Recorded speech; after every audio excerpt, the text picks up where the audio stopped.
Now to our news here at 8:03. Firefighters are making steady progress on the Palisades fire. It is now over 63% contained. The fire has burned over 23,000 acres and has destroyed over 6,000 structures. Crews are repairing damage, clearing fallen trees, and fixing downed power lines with utility teams. Meantime, residents in Altadena can now return home after the Eaton fire. However, some areas do remain under restrictions. The fire is nearly 90% contained. It tore through a little over 14,000 acres. Over 9,000 structures have been destroyed, and teams are now preparing for flooding risks. And now, we are just awaiting an update on the wildfires that are happening right now in downtown LA. Let's take a listen to the press conference. Oh, actually, sorry, everybody. I jumped there.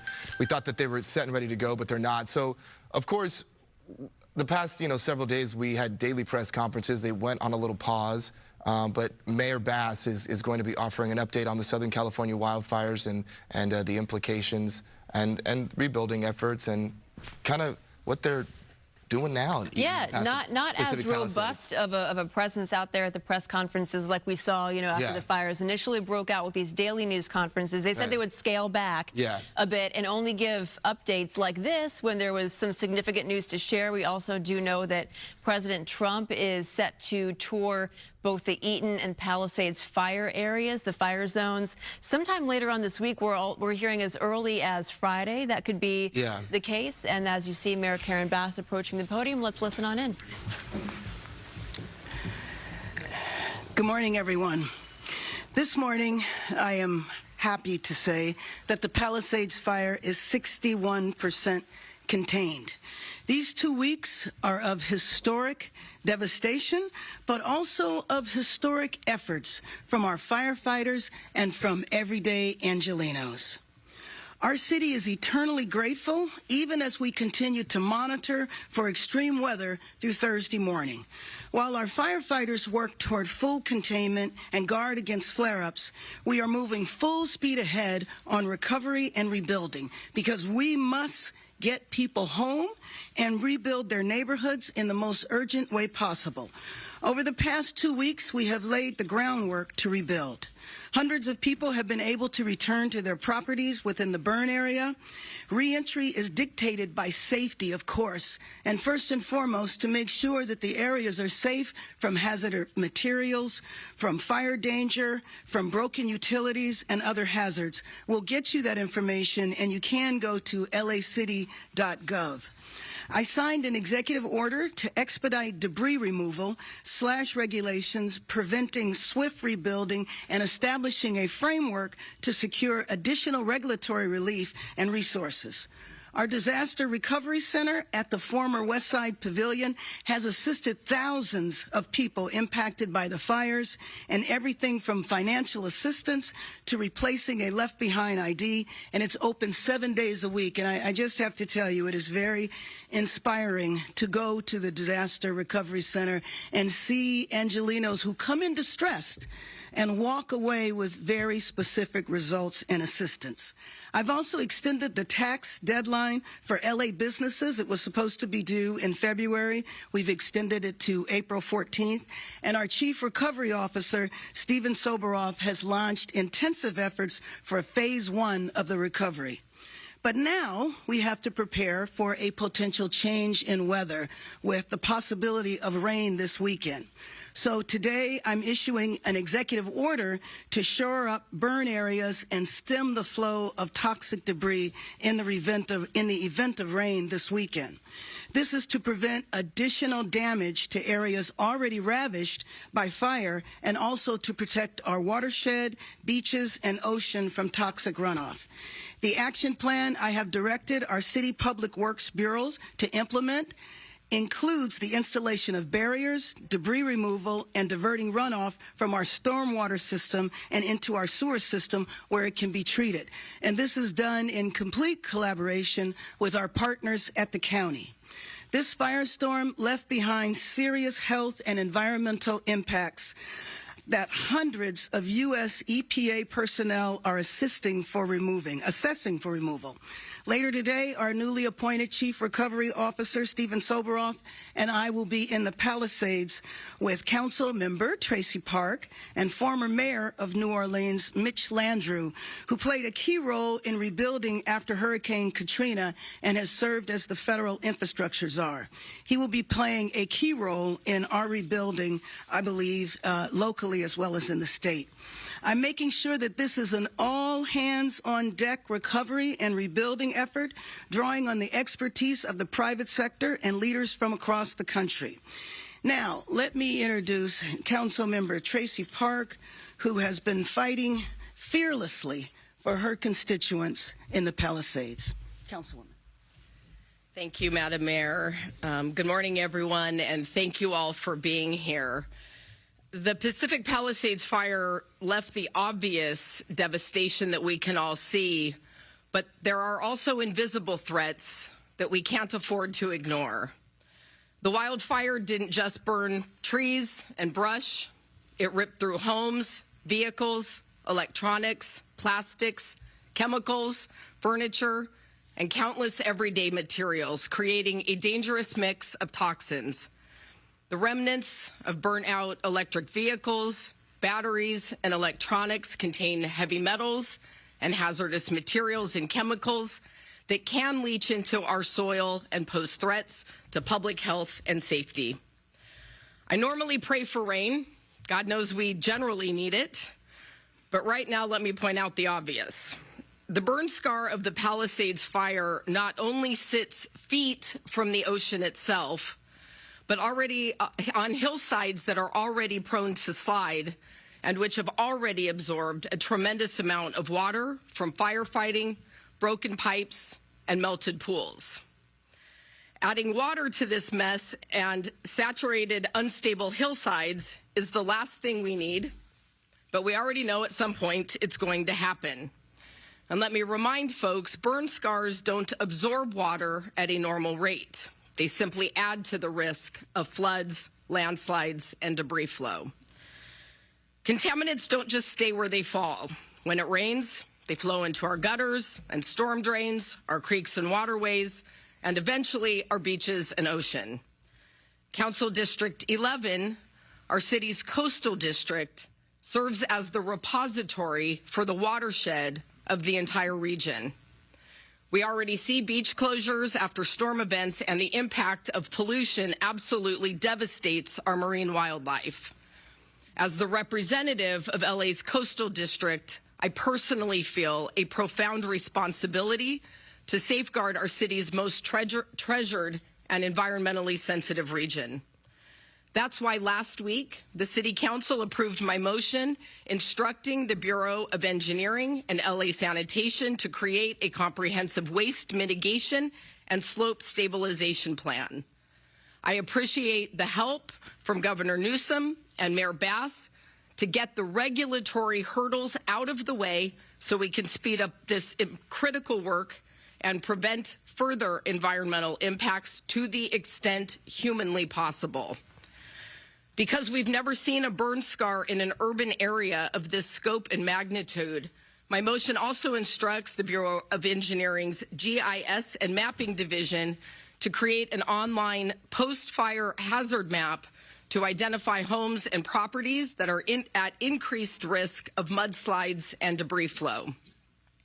We also need every resident to be part of the effort to stay safe and healthy. As people are permitted to return to the Palisades in coming days, either to return home or to inspect their properties, I strongly, strongly urge everyone to follow public health warnings and guidelines on handling ash and debris safely, and to wear the protective gear being provided to people as they return at entry points.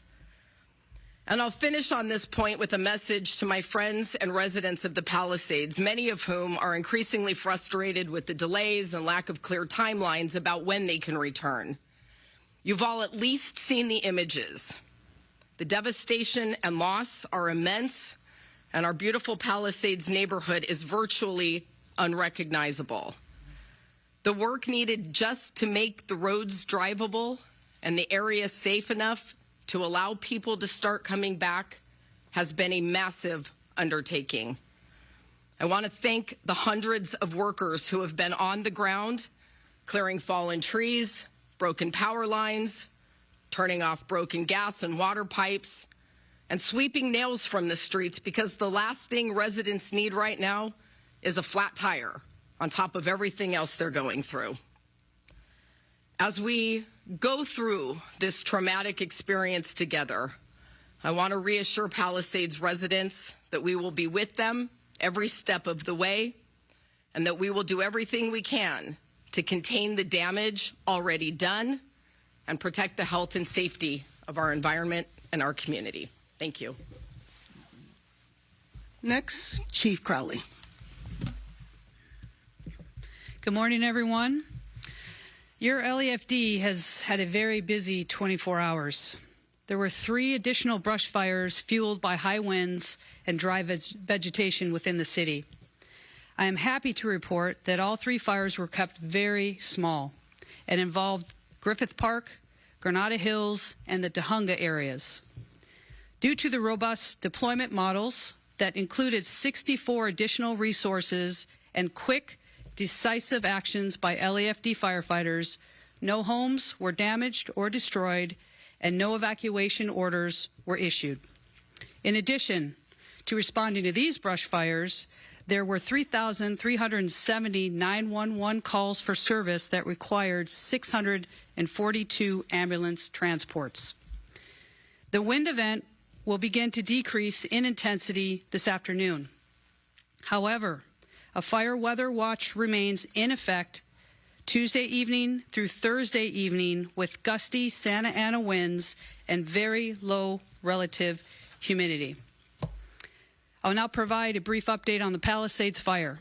The fire remains at 23,713 acres with 61% containment. Damage assessments are ongoing, and as of today, there have been 6,207 structures destroyed. There are currently 5,337 personnel assigned to this incident, and repopulation efforts continue today. I want to take the time to thank the community for your continued support and readiness. Our focus remains on full containment and extinguishment of this fire. A heartfelt thank you goes out to all the firefighters, first responders who have worked day in and day out for the past 14 days straight throughout this crisis. And as we enter and begin the 3rd week of this disaster, our resilience and commitment to the community will continue to be unwavering. Next, I'd like to introduce LAPD Chief Dominic Choi. Good morning. So today I'm going to provide a couple of updates on the status of what LAPD is doing related to the Palisades fire. First, the Los Angeles Police Department has completed an exhaustive search for any missing persons or deceased individuals within the Palisades burn area in the city of Los Angeles. And at this point, we have 5 confirmed fatalities or deaths related to the Palisades fire in the city of Los Angeles. Secondly, we stand at 44 total missing persons that have been reported. I'm happy to say of those 44 missing persons, only 1 missing persons report remains unresolved. We believe that we will have a resolution to that last report shortly. As you can see, the burn area continues to present hazards and challenges for all first responders and residents. Your safety remains our priority, and therefore our repopulation efforts must be methodical and sensitive to the needs of those communities going in there. So please know that all of our unified commanders are doing everything they can to allow safe access to the residents in this community as soon as they can. And I thank all of you for your patience. Specifically on the Palisades Highlands repopulation, so on January 19th, the Los Angeles Police Department established a community staging area at 1150 Pacific Coast Highway in Santa Monica in Lot 3. This was done to establish an orderly, residents-only repopulation plan for specifically the Palisades Highlands. The following process will continue today, and as other zones open up, this process will be the same and only will change if there's a need to change that process. Any new openings will be communicated by the Unified Command to our Joint Information Center and will be pushed out on all of our city websites and public-facing information portals. So again, this process is for residents only, and we ask that non-residents do not respond to the staging area. This community staging area is a collaborative effort between the Los Angeles Police Department, the California Highway Patrol, and the Los Angeles Department of Transportation. We're encouraging community members to respond to Lot 3 by traveling northbound on the California Incline, negotiate a left turn onto PCH, and stage their vehicle in the number 3 lane along the curb. Officers will be present to provide direction into the parking lot. Residents, once in the parking lot, will be asked to provide identification or documentation that validates their residency within that community. Residents will be offered access kits containing N95 masks and goggles for their safety, but we also encourage all of you, if you have your own personal protective equipment, to bring that as well. Once groups of vehicles are validated, the California Highway Patrol will escort caravans into the Palisades community, Palisades Highlands community. LAPD will have units available in this community to provide safe passage out of this community if you choose not to stay. We have asked community members to arrive at staging from 10 a.m. to 5 p.m. and will be escorted into this Highlands neighborhood. Escorts will not be available after 5 p.m. as hazards increase during the hours of darkness. If community members wish to remain in their residence, they can do so. But if you leave after 5 p.m., you cannot return until the next escort service continues, which will be 10 a.m. the following day. We remain on full tactical alert. We continue to deploy significant resources in and around the burn areas to prevent any criminal acts from occurring and to arrest those that do commit criminal acts. We continue to work with all of our partners, first responders, our National Guard, our CHP, Sheriff's Department, Port Police, Airport Police, and I'm thankful for all their support and help, and I ask you to be safe. Thank you.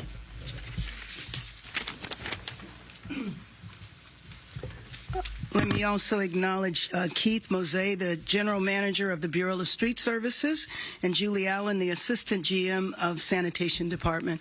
I'll take your questions. Yes, Julia.